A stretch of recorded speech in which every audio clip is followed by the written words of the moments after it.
대출은 돈을 빌리는 게 아니라 시간을 사는 겁니다.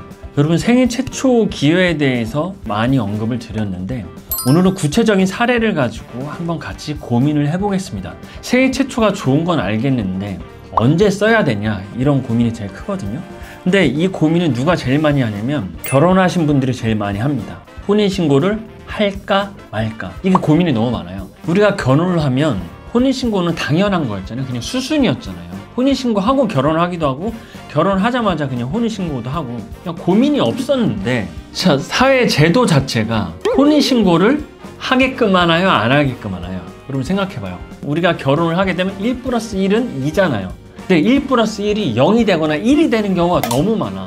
대표적인 게 청약 제도였잖아요. 그래서 이제 손을 보고 있고 이미 정정이 된 것도 있는데, 대출에서도 이 혼인신고를 통해서 누릴 수 있는 혜택이 너무 많은데 또 혼인신고로 인해서 박탈되는 단점도 있어요, 여러분. 그래서 이런 분들의 사연을 모아서 한번 고민을 털어보겠습니다.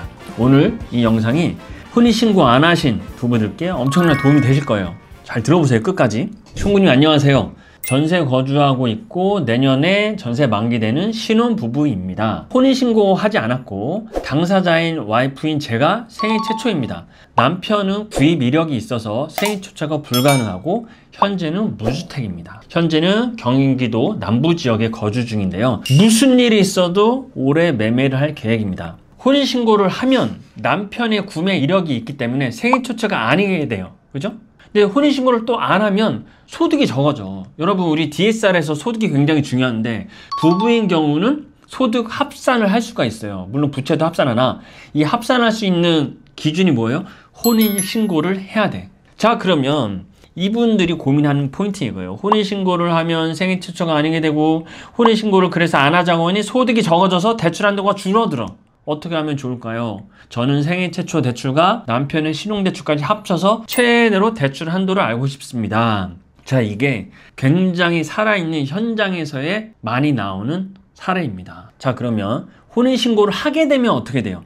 생애 최초 날라가. 수도권에 산다고 했으니까 무주택이면 40%밖에 대출이 안 돼. 혼인신고 안 하면 생애 최초 70% 대출이 돼. 한도는 6억이긴 하나. 자, 그런데 이분들이 지금 보고 있는 주택 가격이 9억 원대였어요. 그런데 무주택이면 9억에 LTV가 40%니까 3억 6천밖에 대출이 안 나와요. 그런데 생애 최초인 경우에는 LTV가 몇 프로예요, 여러분? 70%예요. 그럼 9억 70% 하면은 6억 3천이 아니라 생애 최초 6억이 한도예요. 그런데 생애 최초를 쓰려면 혼인신고 하면 안 돼. 혼인신고 안 하면 어떻게 돼? 남편의 소득을 합산을 못 해. 그래서 이 생애 최초인 아내분은 연봉이 6천이었어요. 그래서 생초 LTV 70이지만 소득 합산이 불가하고 단독 소득으로만 해서 대출 한도가 3억 5천만 밖에 안 나오는 상황이었어. 이러면 혼인신고 하는 게 좋아요, 안 하는 게 좋아요?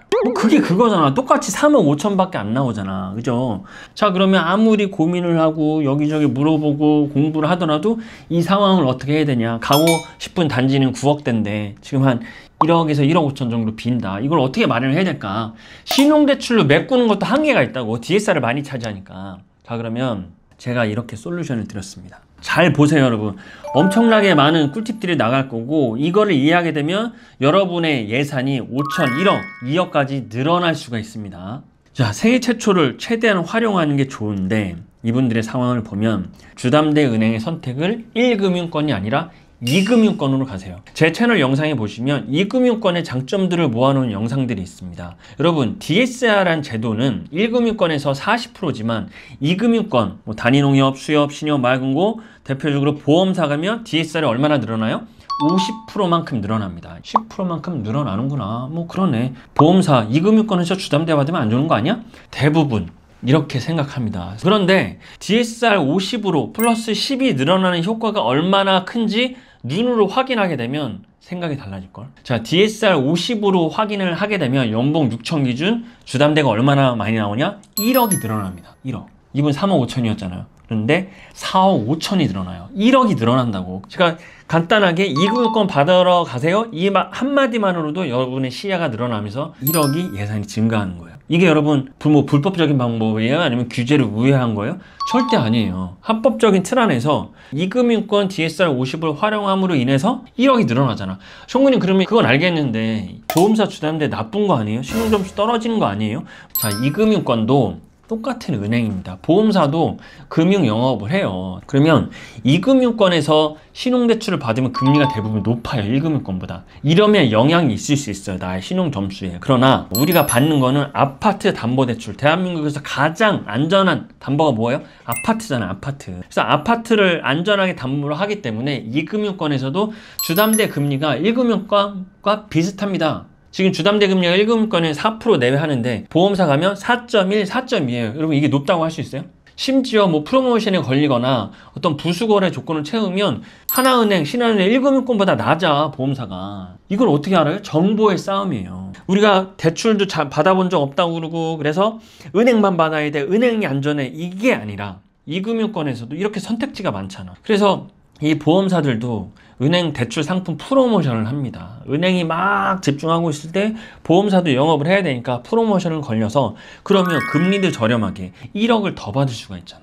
자, 그러면 여기서 중요한 거 우리 혼인신고 안 했어요. 그죠? 아내분 소득으로만 했어. 채무자 되고. 그럼 남편은 옆에서 박수치나? 아니지. 남편도 대출이 없으니까 본인도 연소득이 있단 말이에요. 그러면 남편도 신용대출을 받을 수 있잖아. 자, 이분의 질문이 마지막에 뭐였어? 저의 생애 최초 대출과 남편의 신용대출까지 합쳐서 최대로 받고 싶다.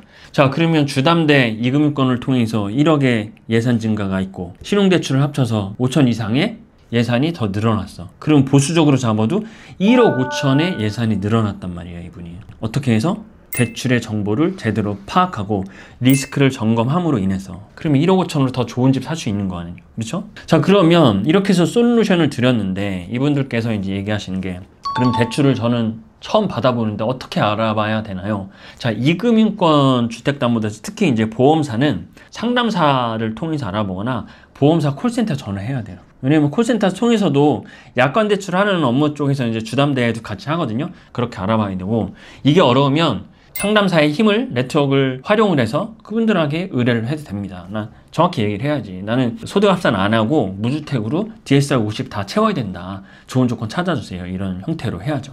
그리고 이제 남편이 신용대출을 받는다고 했으니까 신용대출이 여러분 종류가 두 가지잖아요. 한 번에 다 쓰는 일반 형태가 있고 마이너스 통장이 있잖아요. 두 가지 뭐가 더 좋냐? 저는 추천을 드리면 마이너스 통장이 더 좋은 것 같아요. 마통이 물론 이자가 더 높을 수 있어요. 0.3 뭐 이렇게. 그러나 마통은 쓰기가 편하거든. 한번 내가 거기다 입금을 하면 상환이고 다시 필요할 때 뺐을 수가 있어요. 그래서 입출금이 대출을 상환하고 다시 실행하는 거랑 똑같아. 근데 일반 대출은 그게 안 돼요. 5천이 내 통장에 들어왔어. 이거를 뭐 1,000만 원을 상환했다가 다시 받으려면 신규처럼 은행 가야 되고 또 약정해야 되고 심사해야 돼. 이게 번거롭잖아요. 그래서 마통을 활용하는 게 더 유용하다. 그래서 제가 이분들께 만나서 이분들은 상담을 드렸거든요. 그래서 상황들을 설명을 하면서 보험사 주담대 추천드리고 신용대출 받는 방법 어떻게 해야 금리가 싼지도 알려드리면서 종잣돈이 1억 5천 이상 더 생겼어요. 그래서 본인들이 생각하는 지역보다 당연히 더 좋은 지역을 가지. 이런 계획이 끝나고 나서는 여러분 뭘 해야 돼요? 유지력 검토가 무조건 필요하다. 내가 이거 주담대 원리금 상환 가능할까? 신용대출을 받았는데 낼 수 있을까? 우리 월급이 이만큼인데 이만큼 정도 감당 가능할까? 자기가 감당해? 내가 좀 더 희생할게. 뭐 남편이 이럴 수도 있잖아. 그렇게 해서 자금 마련을 해야 돼요. 그래서 이분들이 피드백 주시는 게 총무님 너무 감사합니다. 저희 부부 시야가 넓어졌다. 시간과 돈 들여서 상담받은 게 아까운 게 하나 없었다. 대출이 이렇게 달라질지 몰랐다. 그래서 이분들은 아마 곧 매수 소식을 전해 주실 것 같습니다. 자, 여러분 오늘 정리를 해드리면 대표적으로 신혼이신 분들이 혼인신고를 할까 말까 고민을 많이 하시는데 혼인신고로 인해서 단점이 있고 혼인신고로 인해서 장점이 있어요. 근데 이게 모든 케이스가 이게 맞습니다 이게 없거든. 본인의 상황에 따라서 너무 극명하게 달라지게 되어 있어요. 이제 규제 탓인데 어쩔 수 없어. 상황을 객관적으로 분석하고 유불리를 따져서 그렇게 방향 잡고 밀어붙이면 되는 거예요. 그래서 생애 최초로 신혼부부이신 분들 혼인신고 할까 말까 대출의 영향이 어느 정도 있을까 선택의 기로에 빠지신 분들은 오늘 이 사례를 계속 체크하면서 나는 어떻게 적용하면 되지? 돌려보시면 좋을 것 같습니다. 질문이 있으시면 댓글 주시면 손균이 제가 직접 답변 드리고요. 이 영상이 만족스러우셨으면 구독과 좋아요 부탁드리겠습니다. 감사합니다.